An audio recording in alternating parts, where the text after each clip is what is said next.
Hey everybody, it's Corey here, and I'm really pleased today to introduce somebody who has inspired me greatly over the last couple of years, and it's a guy called Enzo Mucci. I should have asked you That's actually it. how you pronounce your name. It's like Gucci, but with an M. Mucci from Yeah. Mucci. And Enzo is he's a mindset coach. He's a business coach. He works predominantly in motorsport. He's worked with a number of Formula One drivers. He's helped a lot of people to succeed in the industry. I think he's probably better actually if I let him introduce himself. Do you want to just tell us a little bit about yourself then, Enzo? Yeah, sure. Yeah, well, I suppose we speak about the industry side of it in motorsport. I started out as a driver myself, and I did that for a good 5, 6 years, really properly. From nothing, just pizza delivery driver to race driver type story. And during that time, I went heavily into mental performance. So studying everything I can, from NLP to all these gurus that we see on TV. And it helped me massively with my own performance. So that was noted early on. Virtually like second year of racing, I took this on and realized that's the biggest difference. Obviously, how to drive was quite important as well, but that was it was them two areas, I'd say. More important than even the fitness, of course. And then I started coaching quite early on, and that was for gentleman drivers and junior drivers that were kind of my level. And then I started to work for BMW, become the chief coach for all their scholarship drivers, all the juniors, in something that was called Formula BMW back then. Lots of drivers have gone on from F1 actually from that championship, so it was quite a mainstream championship. Was there for about 4 years, and that was really down to driver coaching and the mental performance, teaching them what they need to succeed as a driver. And then I worked for talent scouts, companies that pay for drivers to get to F1. So they invest in them just like you would with a racehorse. And I was just in charge of their, scouting, picking the good ones and coaching them on their way to F1. And that included people like Esteban Ocon and Grosjean and D'Ambrosio. They all made it to the top.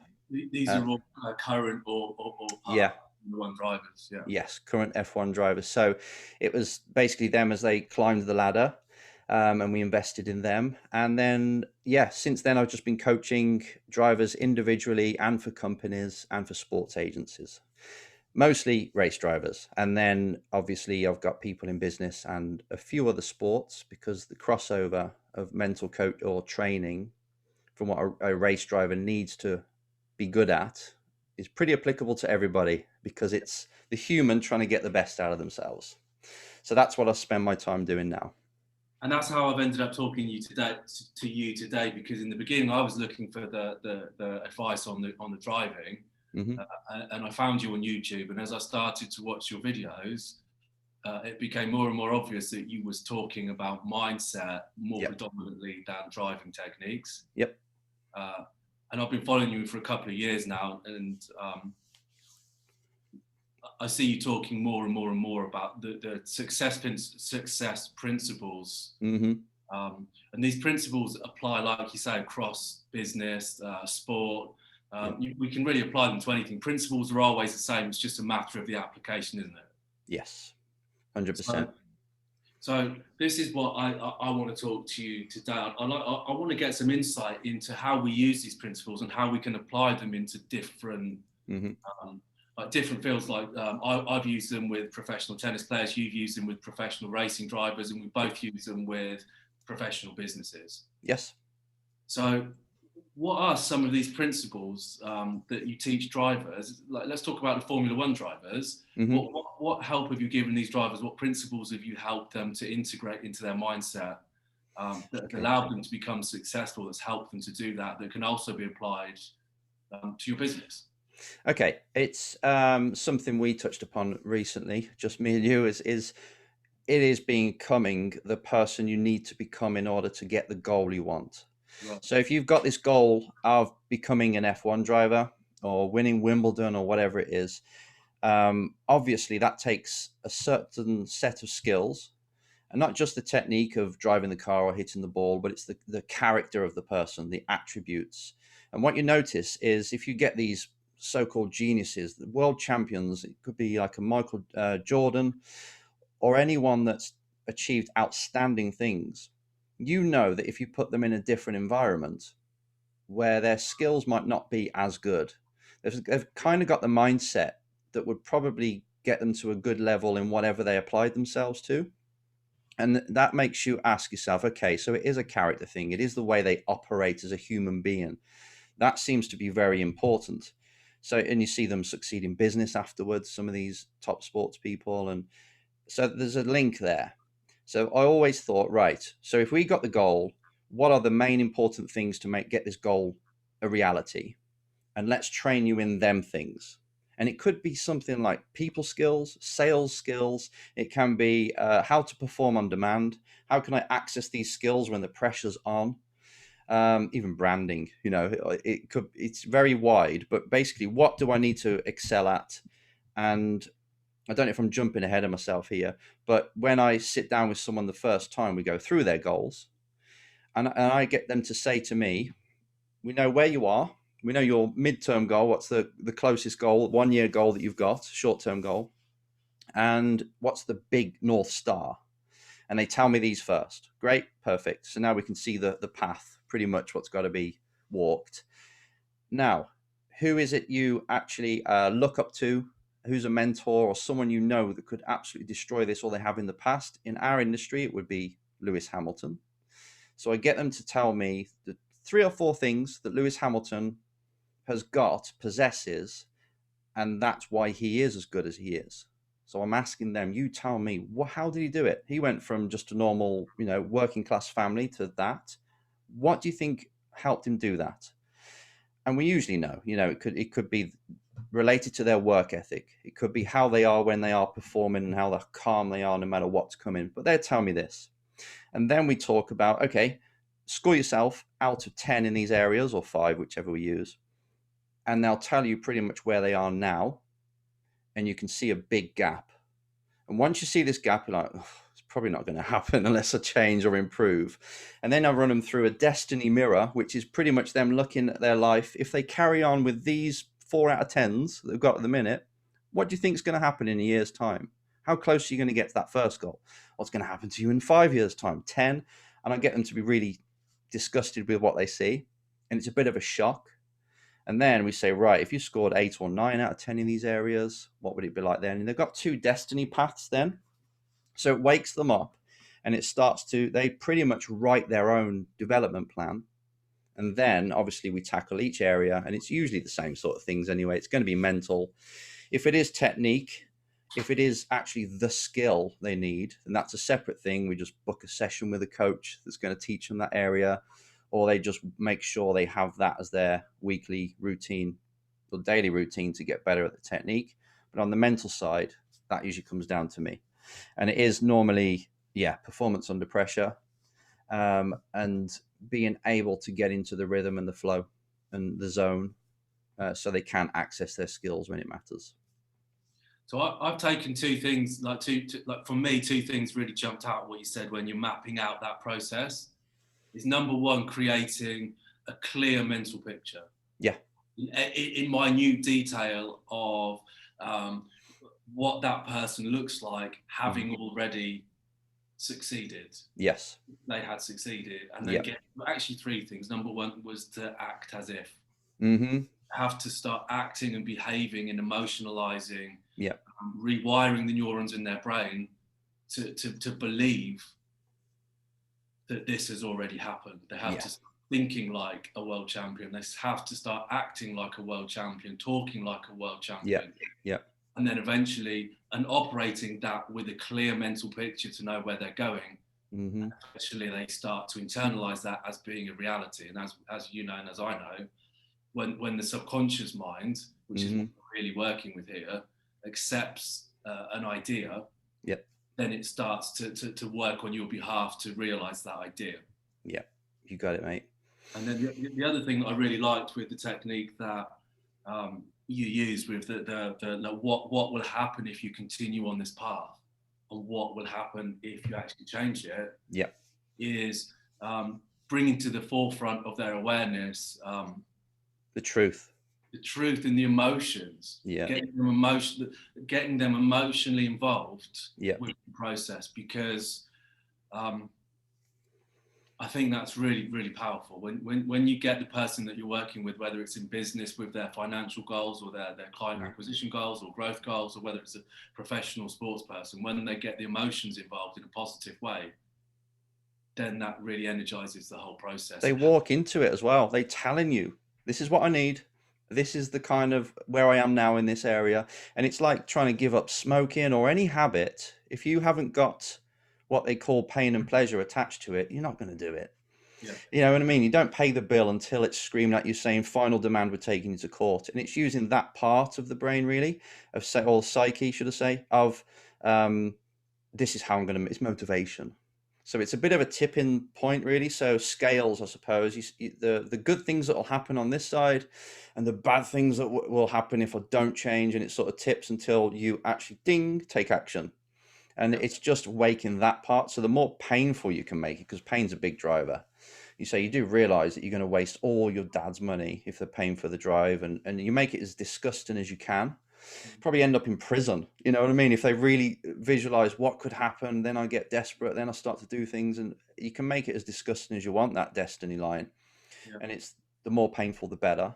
So it wakes them up, and it makes them self-aware as well of, actually, I'm not doing, the results I'm getting are echoing how much I'm putting in, how good I am in this area. And it's just giving them a bit of a step back and let's take a look at it, because you're too close to the problem, which again is another thing, obviously, in business. We're all the same. We constantly do the same thing, get the same results. But we sometimes need someone to come along, tell us, or shine a light on what's actually going on here. So self-awareness as well. I think people do what's comfortable. Yeah, of course. And I Habits think as well. do what's habitual, what's comfortable, and what's easy for them. And it's easy. Like, I talk about goal setting a lot, and I know you talk about goal setting a lot, and it can be a little bit cliched, but the reason people talk about it so much, there's a reason for that, and it's because it really is key. Yeah. And to set a goal like this, like we tell people that, you know, you've got to integrate the goal into your subconscious mind. Like right now, I would say to somebody, right now, you've got a goal in your conscious mind. Mm-hmm. That goal can be to increase the revenue in your business. It could be to become to get to the next level in your sport or whatever it is. Yeah. But your subconscious mind hasn't realized that goal yet. It doesn't understand it. You've got a goal at a deeper level that's not set to what you want. It's set to what you currently are. And this is why you have to create those emotions and step into that future. Yeah. Internalize it. And our actions and our behaviors and our thoughts and our perceptions are always going to be in alignment with that subconscious goal that's already in there. Yes. And that's going to control our behavior and ultimately control our life. So what happens is we end up in a state of confusion and conflict because we behave in ways that are not in harmony with what we want. Mm-hmm. Yep. So the real goal of a goal is to get the goal into the subconscious mind. Yep. So that it starts to operate at a deeper level that we don't have to be consciously aware of. It works in the background on our behalf. And when you get it right, you wake up on fire. You know, you don't need an alarm clock. It's there. We've all experienced it. Keeping that going, obviously, is another challenge. But yeah, it's very simple. We can overcomplicate it. It's knowing what I want, attaching enough emotion so it really means a lot to me, and just be honest about what I've got to get done to improve myself, or what's got to be done. Even if I'm not ready yet, I'm you know, if it's like my sales skills are terrible, I've got all these things, I don't really know anything about business. It's okay, let's start with the goal and let's just take the actions, screw up on the way. And believe me, you'll learn how these things on the way. You don't have to be fully prepared. You don't have to do all the research. The amount of businesses that have been set up, I know it's not ideal. It's not the Harvard School of Business, but the amount of people that have set up a company and they don't really know how to run a company. And it has succeeded. It's took off because they just took the action, and they were clever enough to learn along the way and speak to people, get advice. And I think just starting is big. Yeah. But you're just telling the brain what it wants, and be obvious and be very honest to what that means to you. And if you're good enough, and if not, you just get better. It really is simple. So we don't have to go too deep, to be fair. It's just bloody get on with it. Absolutely. Sink or swim. And if you really want it, then you'll find a way. If not, you'll find your true destiny on the way. Your true what you want in life, which is what I did. I started racing. F1 was everything. Seriously deluded. Some kid who's got no money who's delivering pizzas for £1.50 per pizza. Before we wrap this up, because we are going to run out of time in a minute, I would love for you to share your racing story, because it is one of those stories where you pretty much like put every principle that you've just described into practice, didn't you? Yeah, without knowing. Without actually knowing it. And so yeah. I think it'd be a great story to share with people. Yeah, so I was just literally a bum, 19-year-old kid, no real education, did college for 1 year, mechanics, and didn't know what to do, but I just knew I loved racing. And I did actually get my license a bit earlier than that, 17 years old. Got my race license, but then did nothing with it for a few years, just trying to save up money to go racing. And I got a bank loan to get a race car, which is a Formula Ford. Raced that kind of at the back. I was P10 in the championship, and then won in the second year. Won the championship in the second year with a better car, and that taught me a lot. It was like, wow, I've gone from pizza delivery. I'm still delivering pizzas while racing in the second year. Gone from pizza delivery driver to race driver champion, if you like, even though it wasn't a major international championship. And that teaches you, wow, everything is possible. Then you start to dream of F1. And that was a delusion, but it was a kind of North Star that made me get up in the morning, made me train every day, made me sell sponsorship like crazy, calling up companies, joining with marketing companies to help me. And I was on the brink of being in touring cars, but it fell through at the last second. But still, I got to that level. And that kind of thing is what taught me that anything's possible. And along the way, I found out that actually my true passion is coaching, is personal performance and development, helping people develop. And I wouldn't have found that really if I just stayed at home delivering pizzas. I'll be running my dad's pizza shop. And you did make it to Formula One. Exactly. I suppose I did. Yeah. Right. Just on the sidelines. So damn it, I wasn't clear enough on my goal. But yeah, there you go. So it's you do have to walk it before you teach it, obviously, but still, without knowing, it was the same as what we've spoken about. You have this goal, you put enough emphasis on it to drive you, so you're motivated to do it, and you learn along the way. And it's really as simple as that. Yeah, I'm afraid it is. And if we overcomplicate it, it can get a bit messy, and then it just seems overwhelming, and then you give yourself 1,000 jobs on your to-do list, but you're not really getting any closer. So I think a nice refresh virtually every day, if not every week. Let's just bring ourselves back to the main goal. What's the 2 things I've got to do this week that would jump me closer to it? That's it. Yeah. And there you go. Instead of spending too long designing the logo. Yeah. Well, I realized recently that if you're feeling overwhelmed, it's because you're focusing on more than one task at a time. You're telling yourself that everything needs to be done. And you're attaching, like, what will people think if I fail? You're attaching all this weight to it, where actually it doesn't really matter. You've got to fail, if you like. It's another deluded belief that isn't actually even true. Because people think they say you've got to fail more to succeed more. Great. If you fail too much, obviously that's not going to happen. But it's a belief that you have that gets you out there. So a lot of the beliefs we have are not actually correct, but they make us, or they force us to work in a way that allows us to be free. So the delusion actually helps us in a way. Well, fantastic. Thank you very much, Enzo.